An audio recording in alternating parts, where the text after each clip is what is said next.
It's time for Clubhouse Chatter. Here's Norm Ordez. That's right. Hey, we're back, and we are back with the first of two doctors today. Well, actually, Doctor and Doc. So we got Dr. Doug Dodds, who's an old friend. Well, I don't want to say old necessarily, but known him for a while. DJ down in Northern California. Dude, you're done with that. I am. I'm leaving Tuesday morning, and I'm going to take on the new chapter, and that's Grand Cayman Islands, which is exciting. There's a radio group down there that offered me a position to run their radio group and be afternoon DJ down there, and I'm leaving for paradise. And you're going to be doing country in the Grand Caymans, which just blows my mind. I know a lot of people say that. You know, I had to do a little research, and there's about 100,000 people in Grand Cayman Islands, and about 50 or 60,000 are what they call expats, which are people from U.S. and Canada.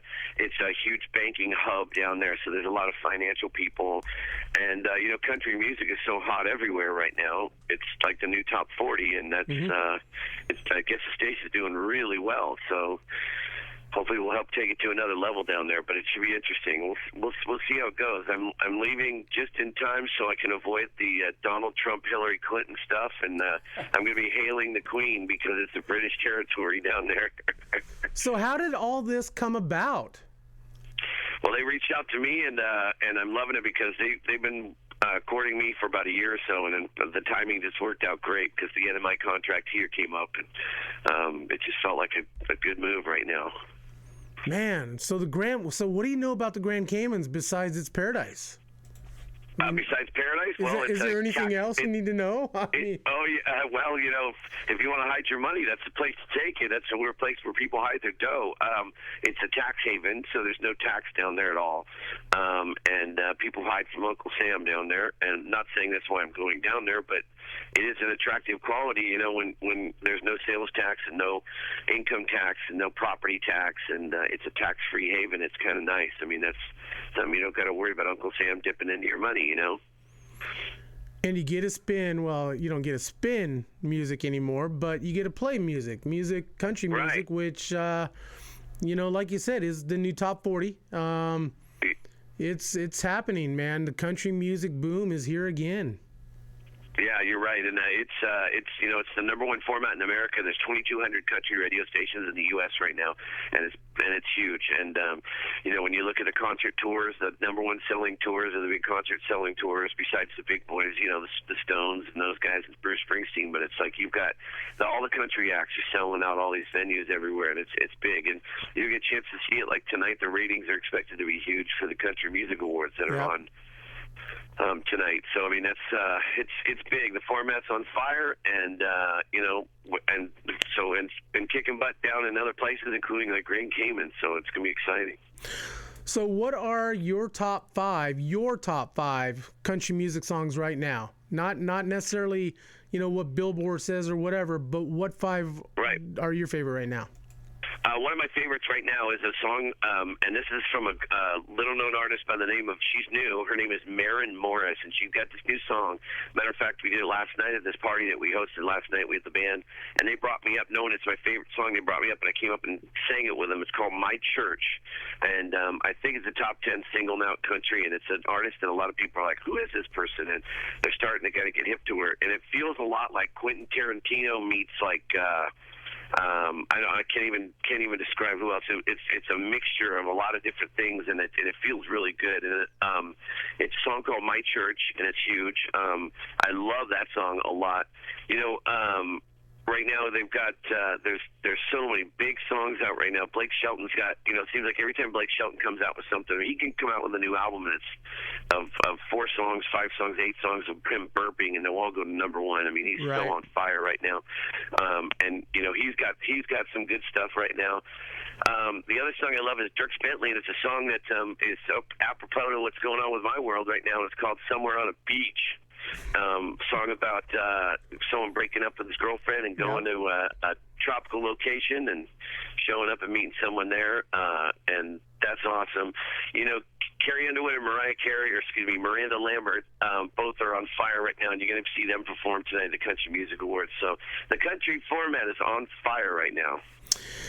So we all love music, but that is not why you are here. And you are here because it is baseball season, my friend.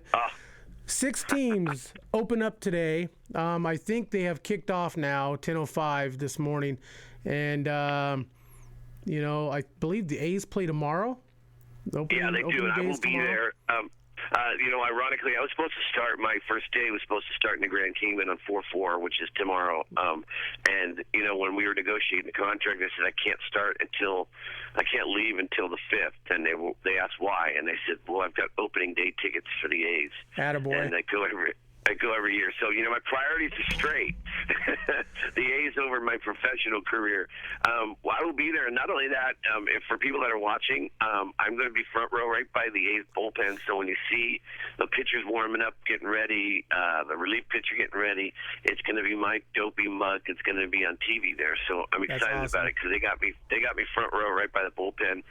Literally, you can hear him talk, and you can say, good luck to Sonny Gray before he goes and takes the mound tomorrow. So I'm excited. This should be a pretty cool game against the White Sox tomorrow. We should have planned this out a little bit better. I would have tossed a Oakland green and gold Clubhouse chatter shirt your way for you to wear to that game. I would have worn it. I would have rocked it proudly, and I would have put pictures on Instagram, and I would have represented Clubhouse Chatter in a big way. Oh man, doggone it! Huh? What's he gonna wear tomorrow? What are you gonna wear tomorrow? Well, it depends. Here in living in the Northwest, the weather is kind of funky around this time of year. They're saying it could be pretty foggy and could be a chillier night. So, and another weather thing I said it's going to be 80 tomorrow. So, we'll have to see. It's always a crapshoot with the fog coming in. It really gets. It'll drop 20 degrees in a couple of hours. If so, I've got my Rockin' Oakland A's hoodie, and I'm ready to go. And I got my new A's camo hat that I got, and we're ready to go for opening day. Opening day, opening day for me is like Christmas. And I was out with a bunch of friends last night, me and my wife, and we're eating dinner, and they're ready to move on to another bar. And they had asked us if we were going, and my wife, Meg, she's like, no, Norm's got to go to bed early tonight. And they're like, well, why? Well, because tomorrow's opening day. And they're like, opening day of what? I'm like, baseball season. This is like Christmas. And, it's special.